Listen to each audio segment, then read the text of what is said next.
Coach, just how much did you like the response from your players tonight? And at what point do you think maybe kind of turned the tide? It seemed like after the line changes, you guys just kind of activated. You got one goal and then just took off from there.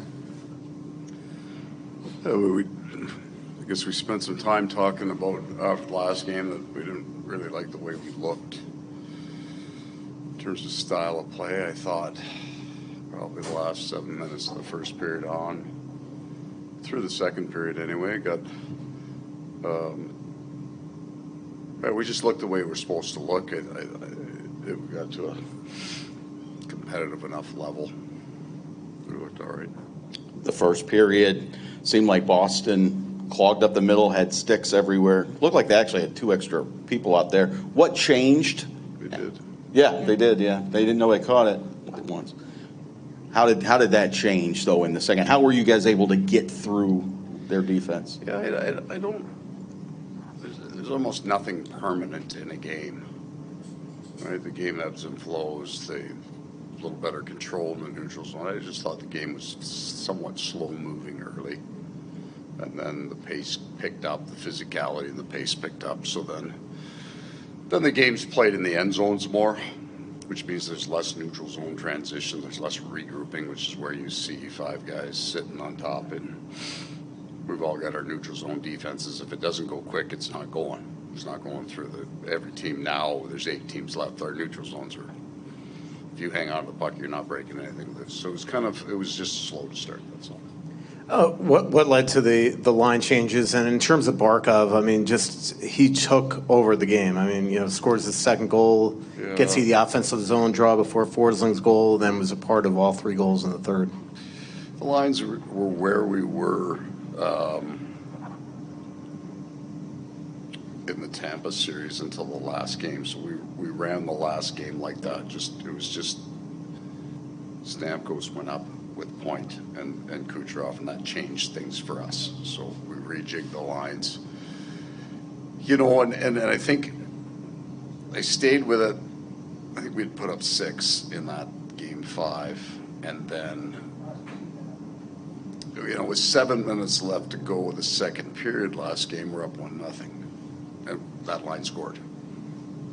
I didn't love the way we looked, but sometimes do no harm is the number one mandate of a coach.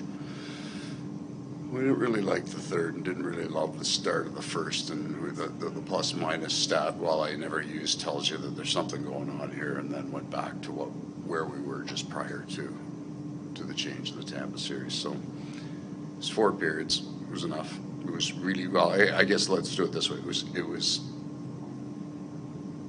7 periods. The first 3 were really good. The next few were just okay. It's not bad. Keeps his nose clean. He's going to have a job in this league. I think, in a very good way, he's the perfect man to be the captain of the Florida Panthers. Part of it is nobody really... Let me answer this question. The thing that I heard the most when I came here is you have no idea how good Barkov is. Fuck, I got a TV. I got a pretty good idea. It's not my first game. I've seen just about every playoff anyway. They were right. And he's better this year than he's ever been. So there's a bunch of pieces added to his game. I think he had 9 hits tonight. We're not trying to turn him into a hitter. And we all understand that the hits are now skewed. I'm not saying they're wrong. They're just different than they were 4 months ago. He's just faster, stronger. Really impressive guy. Paul, Steven Lorenz, second time in the playoffs, coming up with a big moment for you guys. The jolt that he gave you guys on the bench when he tied it 1-1, what did that do for you guys? You know what? Inflection points, you're always looking for that. And sometimes it's the things you don't understand, the why of it. But that was like our bench was jacked on that. Now, it's a big goal, right? It's an important time. But there was a lot of emotion brought into our bench with that. Of course, the playoffs, you have to become a team. I don't even know if I can explain this well. It's really important that the players that do the hard stuff, they get a reward. And he scores that goal, and everybody's about 3 inches higher when they jump up, right there. And now he gets to walk around the room different, so it's a good thing. There's obviously a moment, or 10, it seems like, in every playoff series where emotions get cranked up. That moment with Matthew and Pastrnak, what is that going to do to the energy going forward? It won't change a thing, but man, you're going to see that on the highlights, are you not? Over and over and over again. I think it's a good thing. You got 2 elite offensive players. I mean, Chucky's a 100-point guy all day long. Pasternak's just this brilliant player, but it's playoffs, and they each have their team, right? They got their brothers in the room. It gets a little spicy out there, and they want to go. I think it was awesome. I think when it was over, they both looked like they were fine.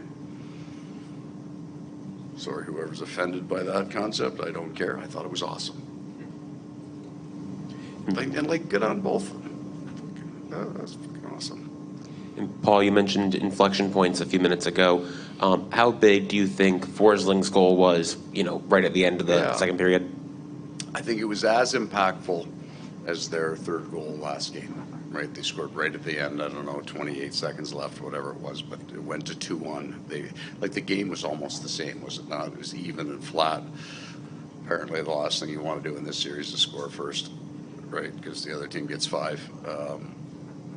It's big because both teams are well-built, hard defensive teams when they need to be, and they both teams have great goaltending. So you get to the 3s and the 4s, it's going to be a tough comeback.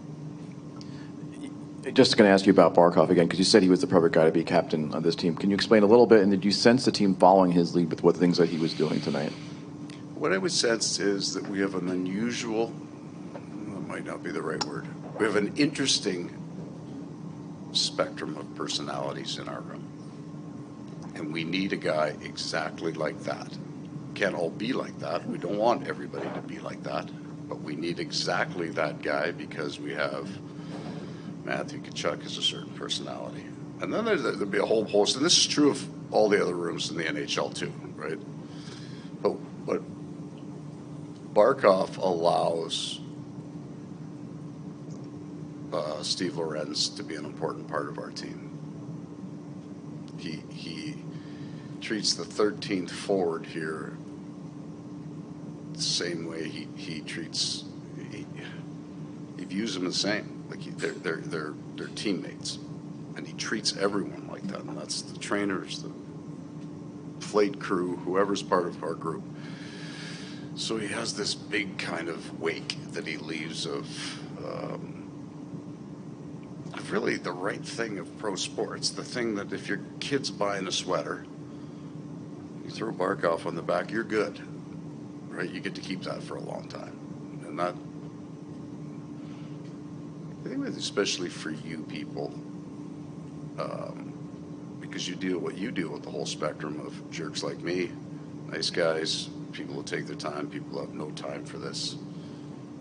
He's a good man for all of us to work with.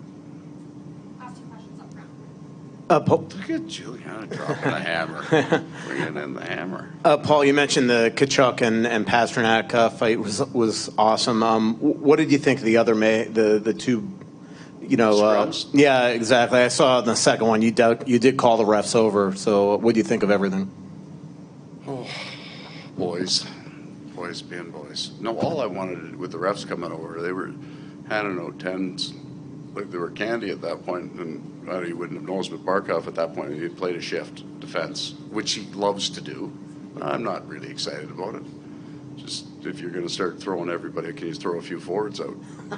Leave me a couple of defensemen, that's all. Look at it. It's just a game, and these guys play hard and they care about their teammates. The energy gets up and everybody, well, that was good. If you paid money to come to the rink tonight, you had a hell of a night. You've talked a number of times about eyeballs and television ratings and playing outdoor, whatever. Games like this. I know where you were going with that to start. I gotta be like, eyeballs and assholes is a complete. I did not say that. That is a defensive zone coverage concept. And I thought you were going D-zone on me. I was not. Okay. You like hot dogs? You know what they're made of?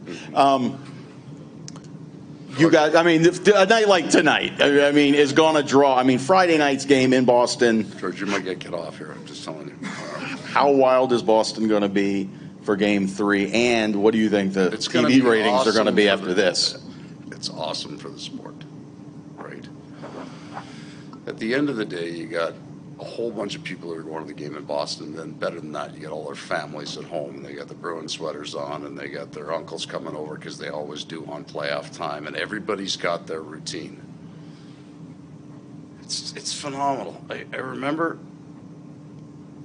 you guys have been in Winnipeg. You're playing in the conference final, and you basically drive through residential streets to get home. It's not a big highway system there. And then we had, maybe it was Game 6. I don't know. It was Game 1. We won, and you're driving home, and everybody's lights, like the windows are open, and there's just cars everywhere in the driveways because everybody's got something going on at their house. So in each house, in each place, there's a story. There's a family story there. And then maybe they don't get to go to the rink, but do you remember where you were when, right? So all the people in Vegas, the 7-year-old kids that watch the game that they won, they'll never forget that, right?